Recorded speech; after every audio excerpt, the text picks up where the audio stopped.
Welcome to another edition today. I'm glad to see many of you in this class today. Today we are going to look at factors affecting West African ethics. There are so many factors that affect West African ethics, but today we are concentrating on sex, marriage, and family life. We are going to look at sex life in West African societies. As I've said before, this is going to be a contextual study.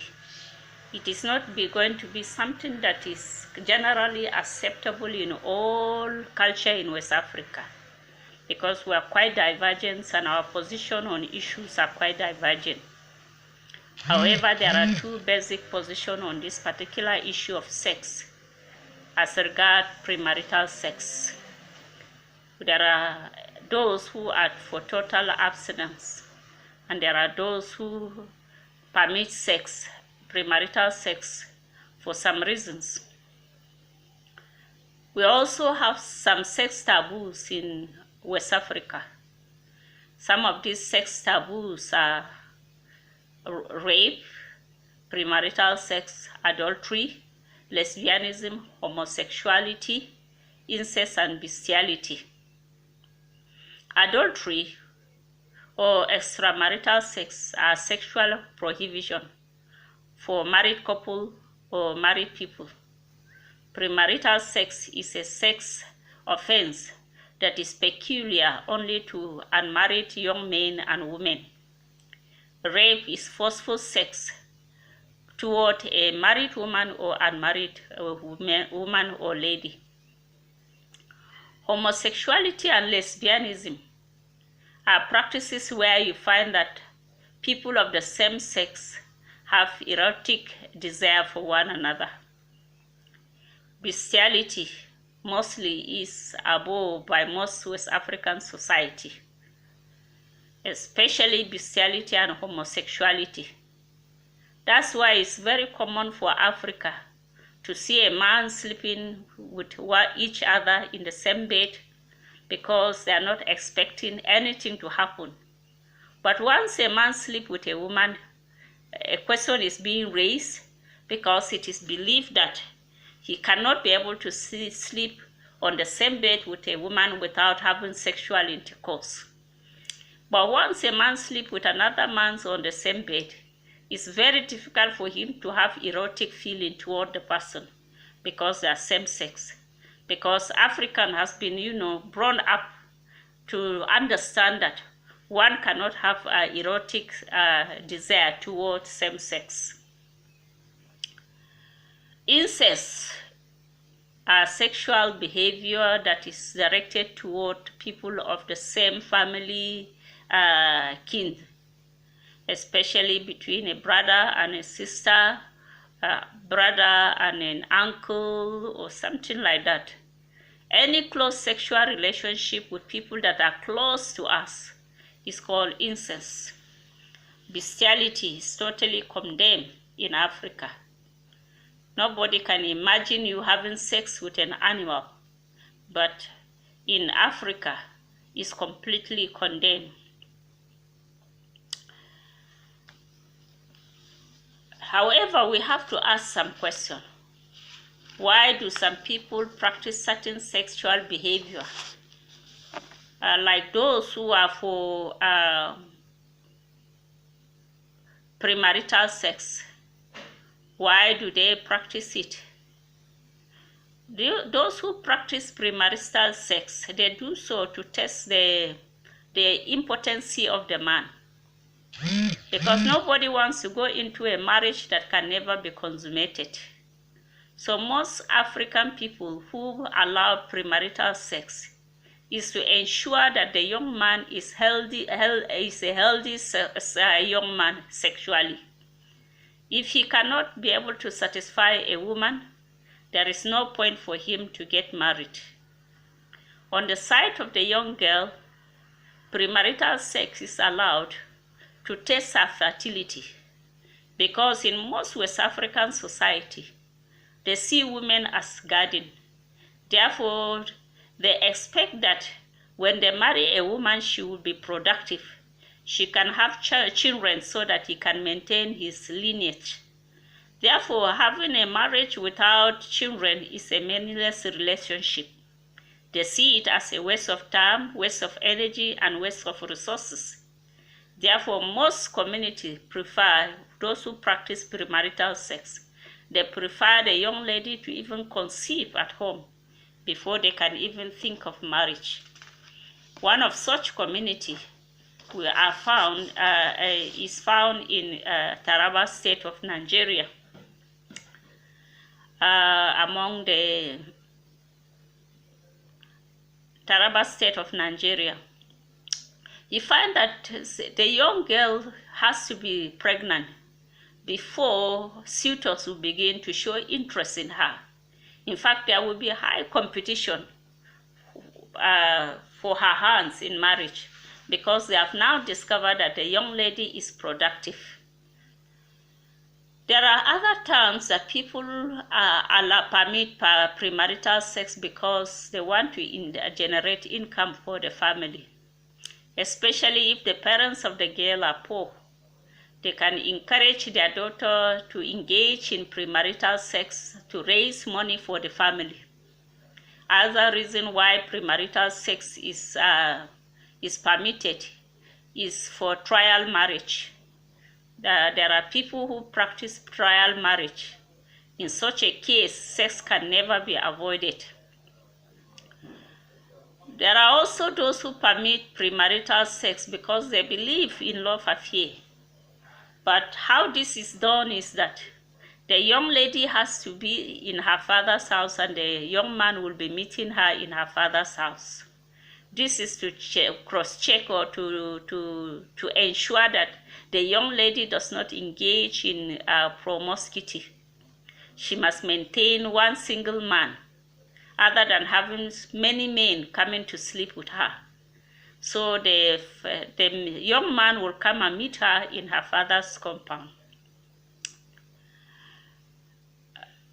Why do some communities also advocate for total abstinence for a young girl? Number one, they want her to preserve her virginity because the virginity of a girl is highly treasured in such a community. When she marries and the husband discovers that she's not a virgin, she becomes a disgrace to her own family. But if he discovers that she's a virgin, he gives the parents some sort of token, and she will be respected in her family. Not only that, many people do not encourage premarital sex because of the issue of illegitimate child. Nobody wants to have a child outside wedlock. So most people prefer that a girl should remain pure before marriage so that she will not fall into the danger of having a child outside wedlock. And a child that is outside wedlock normally causes a lot of problems and he will be stigmatized. In most communities who advocate for total abstinence, virginity is a prerequisite for marriage. You have to be a virgin. You have a lot of respect from your in-laws and your husband when the young lady is a virgin. Most people do not want to marry young girls or ladies that are not virgin. Premarital sex is also forbidden because they don't want young people to engage in immorality. So premarital sex is forbidden.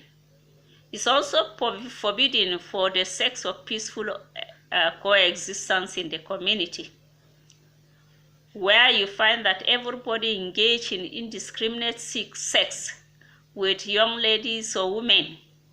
It becomes a problem because we cannot avoid hurting one another if such behavior is tolerated. Not only that, it preserves the sanctity of sex. Sex is meant to be used in marriage. It should not be used outside marriage. as we have it today, where we talk about freedom of freedom, and that freedom causes people to use their body the way they want. Nobody should challenge them, nobody should question them. But it is very important to understand that in Africa, they say that it should not be like that. Sex is a gift from God and should be treated properly. And there are proper ways of, enjoying sex, and that is through marriage. And whenever there is sexual deviation, there are strong penalties for such sexual deviation. As I've mentioned before, that sexual deviation normally has a strong penalty. Sometimes it is so brutal. They make it so that we can maintain sexual morality, honesty, and faithfulness among married couples. They make it so severe so that it can prevent progressive deterioration of moral standard in the society. It serves as a form of social control, especially it guides and directs relationship between opposite sex. It protects the sanctity of sex, marriage, and family life, and it prevents the introduction and spread of vulnerable disease, as well as to prevent premature death. It protects the integrity of the man and the woman.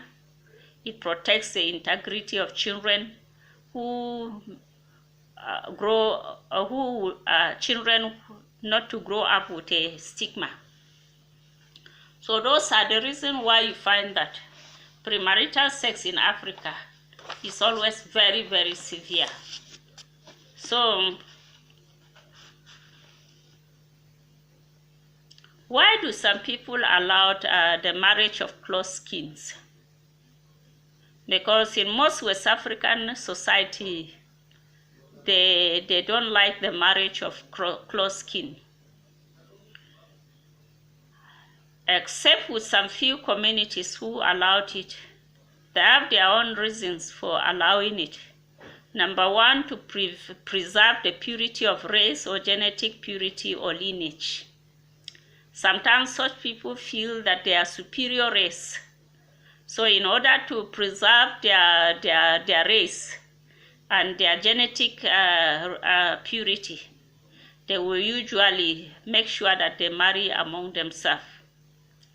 Sometimes it is done to prevent the transfer of family wealth or heritage into another family, especially if you discover that the family normally give a very rich dowry to the young lady. They will normally want her to marry within their own relatives, so that such wealth would not go outside.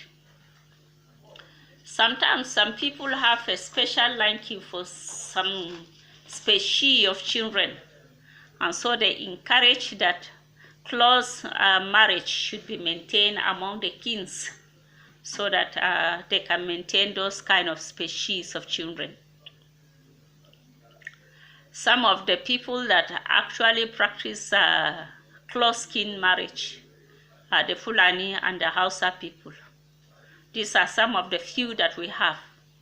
If we are to go do research among the West African people, we'll discover that there are some who may also have it as well.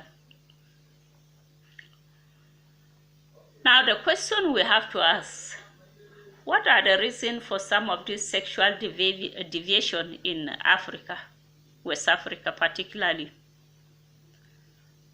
Excessive sexual desire can be one of the reasons that people engage in sexual deviant behavior. Others are seductive dressing. This one is quite a modern idea, because you find that a lot of men get easily stimulated when they see a young lady that has exposed herself.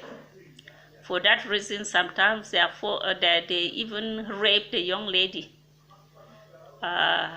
And then sexual dissatisfaction or starvation can be another reason why people engage in sexual deviant behavior.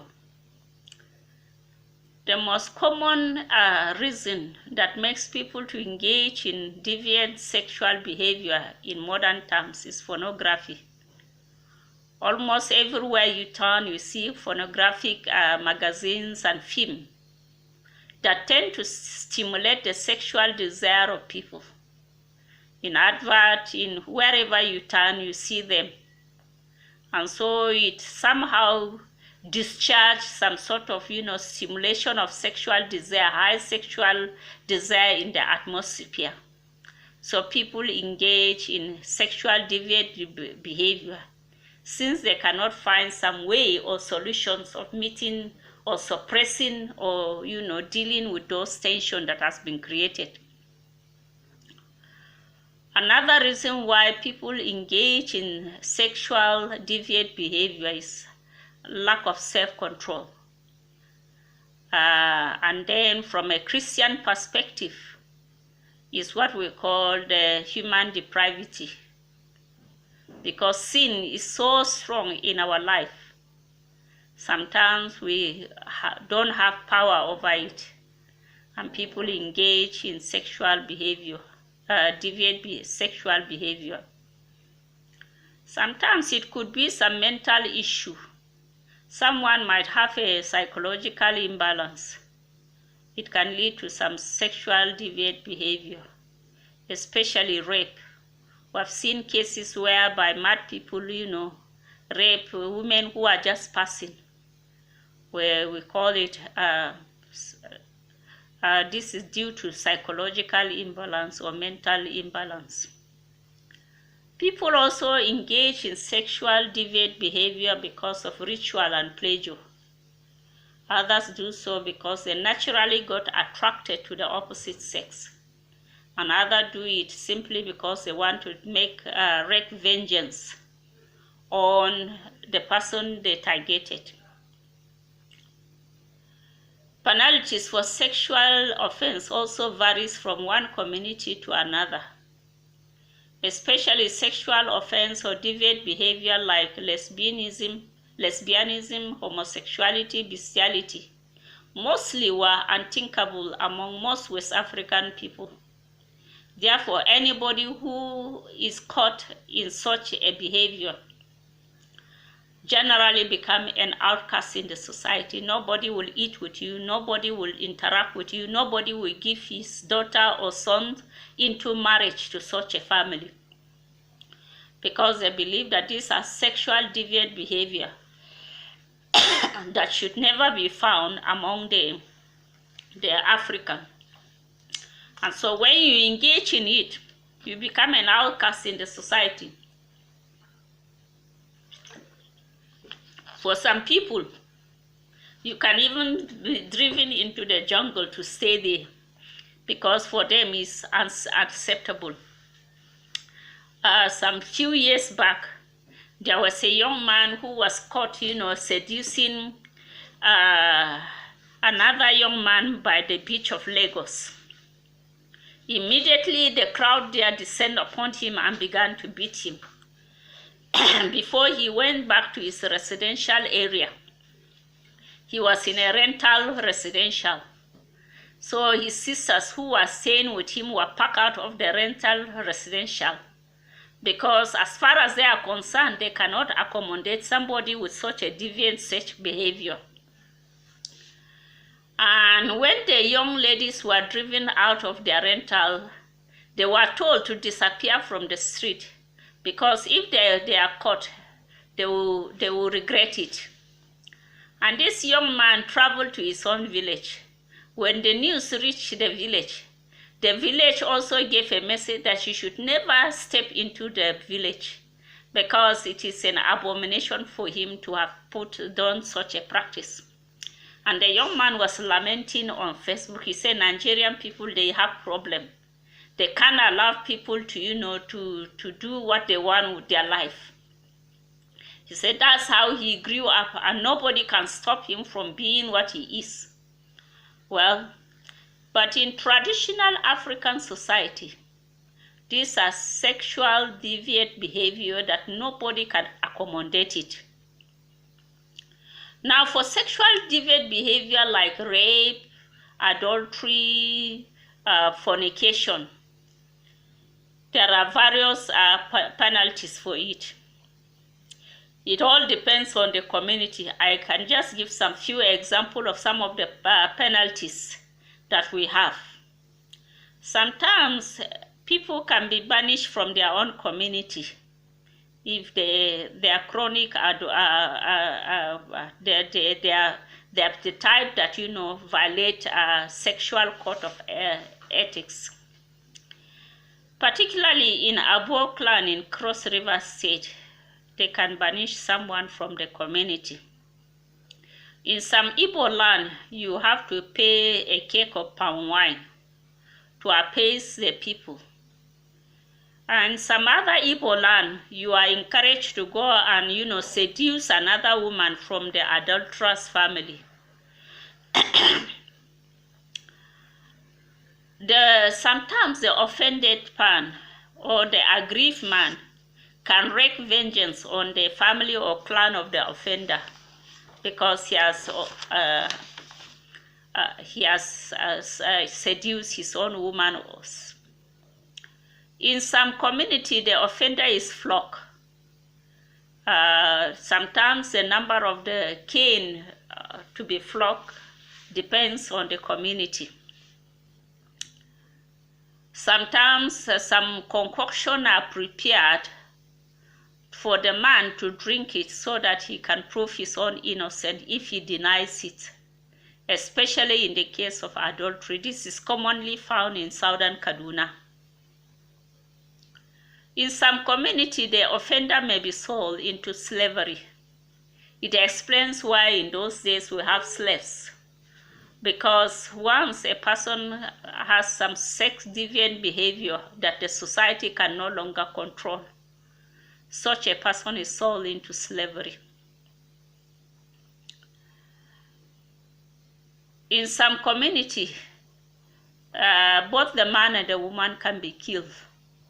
This is very common among the Edo and also the Yoruba people, especially if you engage in extramarital sex.